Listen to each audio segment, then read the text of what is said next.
Hello guys, I hope you are all well and welcome back to Mental Health Mondays. Today we are going to be talking about sex.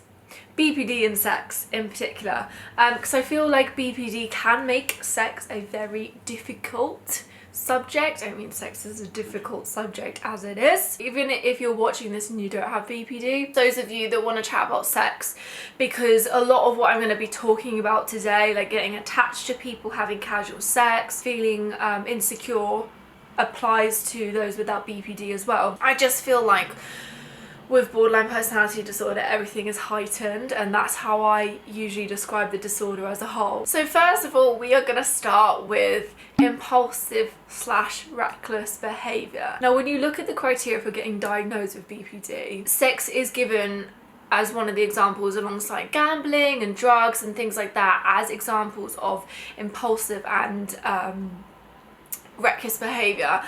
And let's just say for me, this rings true. I won't get into the exact details, but maybe one day I'll be brave or drunk enough to tell you guys some wild stories. The difficult thing is, like, nowadays it's so normalized in today's society to go through like slut phases, and casual sex is like a huge thing. It's you know, way more acceptable. This kind of makes it difficult for me. I don't know about you guys, but it makes it difficult for me to gauge if what I'm doing is actually as a result of my BPD and therefore deemed unhealthy, or whether I'm just having fun and I am in a good place mentally. Sometimes it's very hard, especially with like your BPD highs, to gauge like with whether what you're just like, why am I doing this? I guess what it comes down to is I realize you just have to weigh up whether, number one, what you're doing is safe, because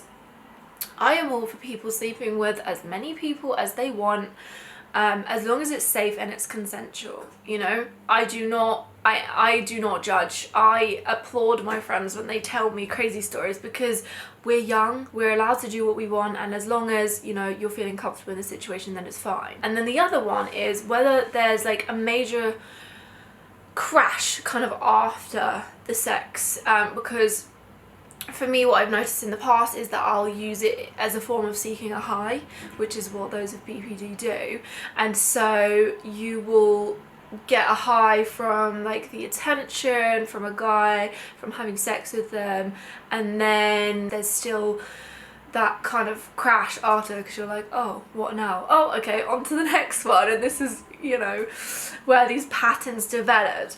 You've got to question whether you're filling some kind of void, whether that be of boredom, whether you're feeling numb and you just want to feel something by having sex with someone, or if you're feeling lonely. So are you using sex to cope with these feelings instead of healthier techniques? And I am very good, if not too good, at analysing myself, so I will always, like, in every single like relationship, talking to someone, sexual situation, I will always analyse, like, you know, why it is that I'm doing what I'm doing. So the other thing is, people with BPD have attachment issues, and the whole kind of fear of abandonment can come into play. And I know for me in the past, like, I say I'm in a good place with everything now, I was not.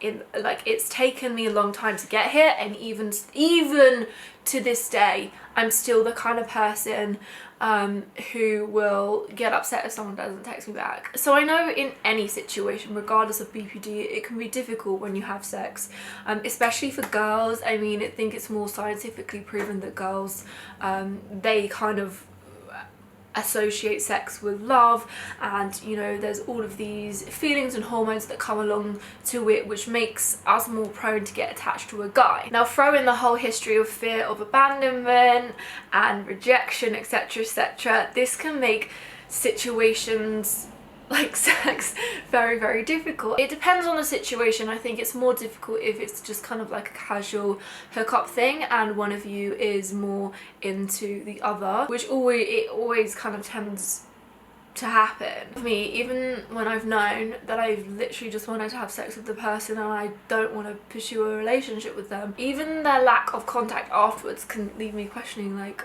oh, like, was the performance not adequate enough, etc, etc.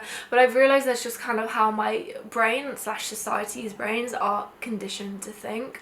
At the end of the day, a lot of the time it's nothing personal. So yeah, this can be hell on earth with the whole kind of abandonment issues, because this can then cause some quite I mean, I've done this in the past, like intense behaviour, and then this ends up pushing the other person away. Or the opposite can happen, and you can develop a certain emotional bluntness during sex, because I guess it's because you are scared to maybe get attached to someone, so you go the other way and you literally just, yeah, you you cut off all emotions from it, and you just really try and detach from the situation. I say emotional bluntness, it's not a negative term, but you do have to weigh up whether, you know, you're doing this for the right reasons, and it's not because you're you know, too scared of getting attached. Have sex with people. You don't have to get in a relationship with everyone you sleep with. Another thing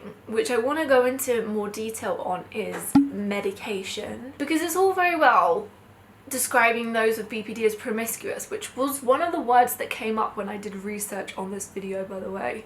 Interesting. I mean, I get it, but actually, like, when I was on antidepressants, let me tell you, like, my libido was probably up there on, you know, one of the main side effects. It took a massive hit, and I know this is the same for a lot of people who are on antidepressants, and it's a well-known side effect that your libido can be drastically reduced. And this was frustrating for me. It was like the whole area just became numb, and it was very hard for me to finish by myself. I mean, God help any guy that tried.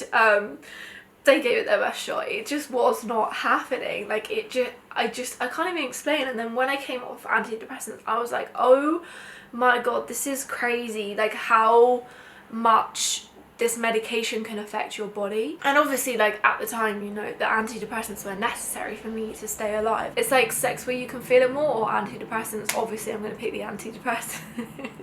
And even when I came off my antidepressants, my libido still fluctuates. And I feel like this is just a thing with people with BPD, like, because everything is like all or nothing, you can go through periods where you will literally want to have sex with your partner or whoever it is, like, every single day that week, and then just nothing for like 2 months.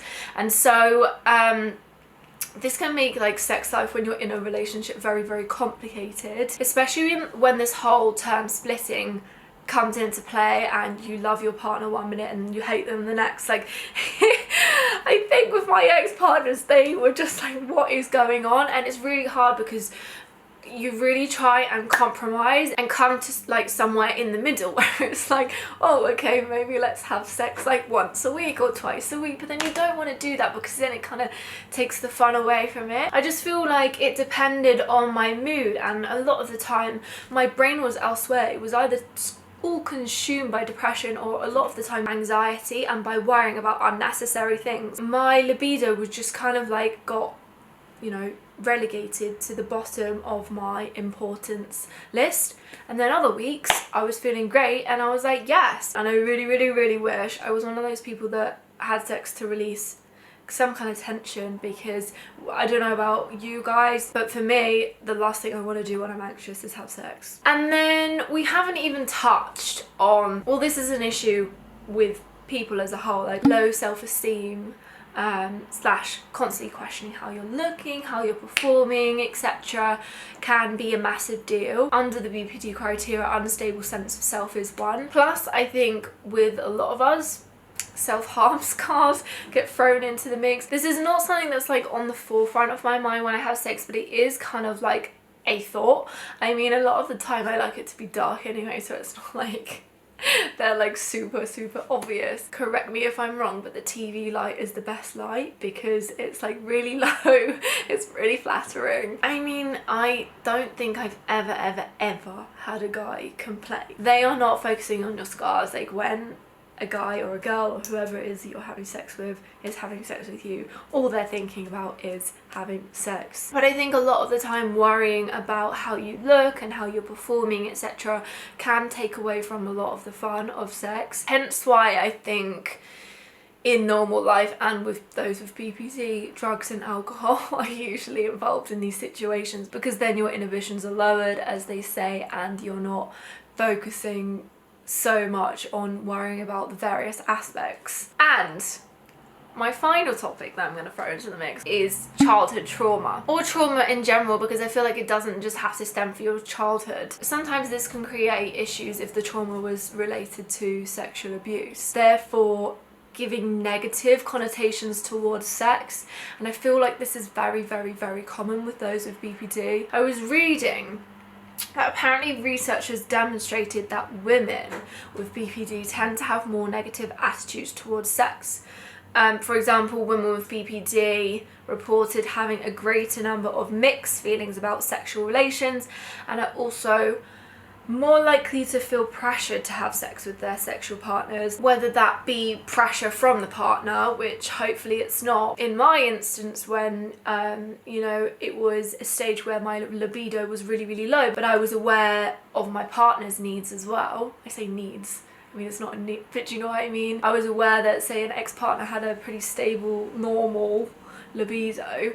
I mean, guys, I think it's safe to say guys have a higher libido than girls. Then you kind of feel that pressure, and when there's pressure involved, it definitely means that you think negatively about sex, because you feel almost obliged to do it. You feel like it's something that you should be doing, not something that you do for fun, but because you have such a low libido and you want to satisfy that other person, then it's just like it's easier when you're single, because you don't have that pressure to satisfy anyone, and you just go with how your libido is, and everyone's, you know, goes up and down. It said also women with BPD report more general sexual dissatisfaction, which is weird. I don't know, I wonder whether that's because we're very, can be, intense people, so you want like that intense, like passionate sex.